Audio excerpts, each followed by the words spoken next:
எல்லாரும் எப்படி இருக்கீங்க? I hope you all R safe and doing good. இன்னைக்கு வந்து ஒரு டிஃப்ரெண்ட்டான ஒரு சிக்கன் ரெசிபி தான் பார்க்க போகிறோம்.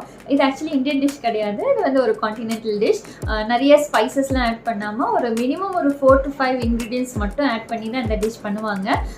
இந்த டிஷ் பார்த்திங்கன்னா ஆக்சுவலி பேக் பண்ணி எடுப்பாங்க அண்ட் நிறைய வேரியேஷன்ஸ் இருக்குது இந்த டிஷ்ஷில். சில பேர் வந்து ட்ரையாக பண்ணுவாங்க, சில பேர் சாஸ் ஆட் பண்ணி குக் பண்ணுவாங்க. நான் அன்றைக்கி வந்து ட்ரையாக ஃப்ரை பண்ணி தான் எடுத்திருந்தேன்.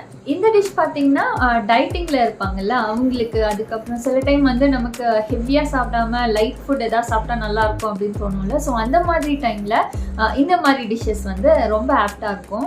இந்த டிஷ் வந்து பார்க்குறதுக்கு தான் கொஞ்சம் ராவாக இருக்கிற மாதிரி இருக்கும், பட் ஆக்சுவலி ரொம்ப ஃப்ளேவர்ஃபுல்லாக இருக்கும். அண்ட் என்னைக்காவது உங்களுக்கு டிஃப்ரெண்ட்டாக ட்ரை பண்ணணும் அப்படின்னு நினச்சிங்கன்னா கண்டிப்பாக இந்த டிஷ் ட்ரை பண்ணி பாருங்கள்.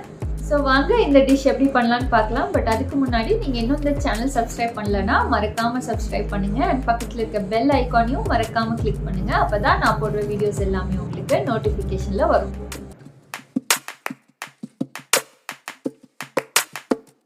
இதுக்கு தேவையான இன்க்ரீடியன்ட்ஸ் பார்த்திங்கன்னா 4 to 5 strands ஆஃப் ரோஸ்மேரி வந்து நமக்கு நார்மலாக ட்ரையாக தான் கிடைக்கும்.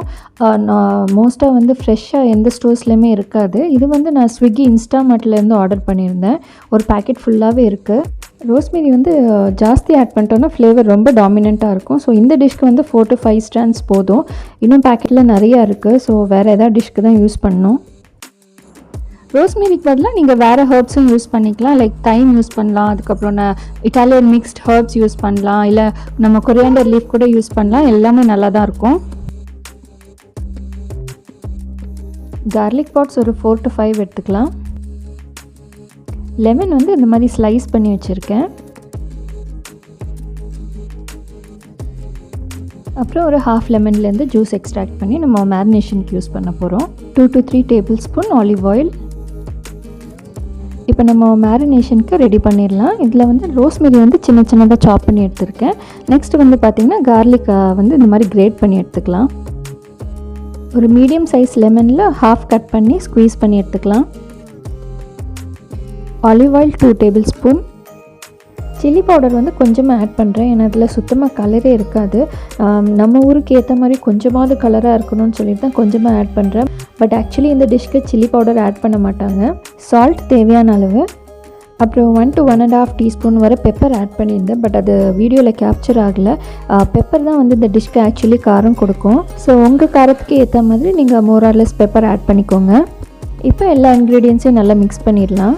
சப்போஸ் உங்களுக்கு இந்தியன் ஃப்ளேவர் கொஞ்சம் ஜாஸ்தியாக வேணும் அப்படின்னா கார்லிக் அண்ட் பெப்பரை வந்து கொஞ்சம் எக்ஸ்ட்ரா ஆட் பண்ணிக்கலாம். நான் இன்றைக்கி 2 ஃபுல் தந்தூரி லெக் பீஸ் எடுத்திருந்தேன்.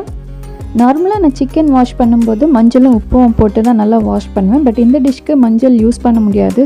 ஸோ அதுக்கு பதிலாக நான் வினிகர் யூஸ் பண்ணிக்கிட்டேன். சிக்கனை நல்லா மேரினேட் பண்ண அப்புறம் ஒரு 4 to 5 hours கவர் பண்ணி ஃப்ரிட்ஜில் வச்சிடலாம்.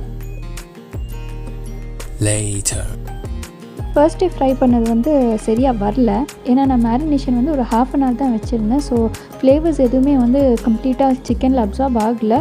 செகண்ட் திங் பார்த்திங்கன்னா அன்றைக்கி நான் க்ரில் யூஸ் பண்ணியிருந்தேன்.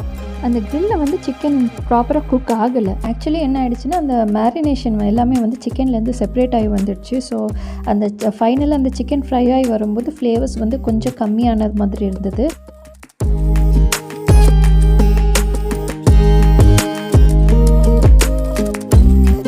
இதை பார்த்தா தெரியும் உங்களுக்கு, சிக்கன் கொஞ்சம் ராவாக இருக்கிற மாதிரி இருக்கும். பட் ஆக்சுவலி பார்த்திங்கன்னா நல்லா குக்காகி தான் இருந்தது. பட் ஃப்ளேவர்ஸ் வந்து கொஞ்சம் கம்மியாக இருந்துச்சு. இப்போ நெக்ஸ்ட் டே அகெயின் ட்ரை பண்ணதை பார்க்கலாம்.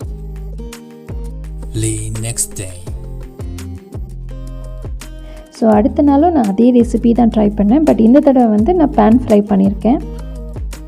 பேன் ஃப்ரை பண்ணும்போது ஃபுல்லாகவே அந்த மேரினேஷனில் தான் அந்த சிக்கன் குக் ஆகும். ஸோ ஃப்ளேவர் வந்து நல்லா வந்திருந்தது அன்றைக்கி. இந்த டிஷ் வந்து ஆக்சுவலி பேக் பண்ணி எடுப்பாங்க. அது வந்து இன்னுமே ஒரு ஹெல்த்தியர் வெர்ஷன்.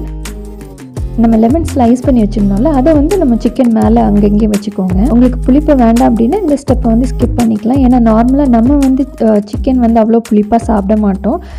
இது அந்த ஒரு டிஷ்னால அவங்க இந்த மெத்தட் தான் ஃபாலோ பண்ணுறாங்க.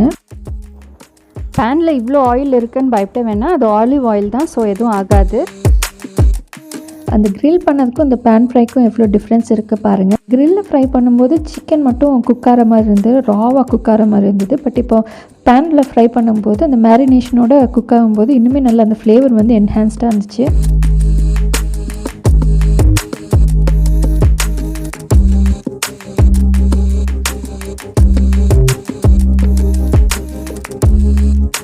சிக்கன் நல்லா ஃப்ரை ஆகிடுச்சு. இப்போ எடுத்துடலாம்.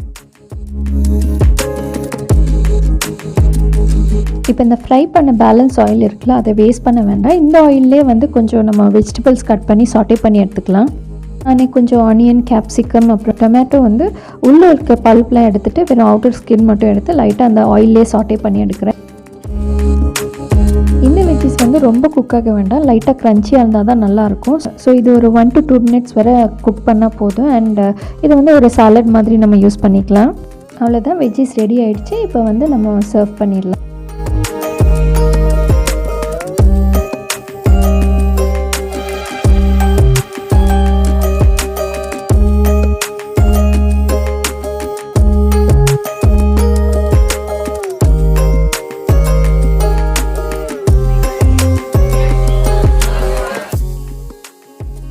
அன்றைக்கி எங்களோட டின்னர் பார்த்திங்கன்னா தலியா கிச்சடி, இல்லைன்னா இந்த கோதுமை ரவா உப்புமா சொல்லுவோம்ல அதுதான், அதுவும் ரோஸ்மெரி லெமன் சிக்கன்.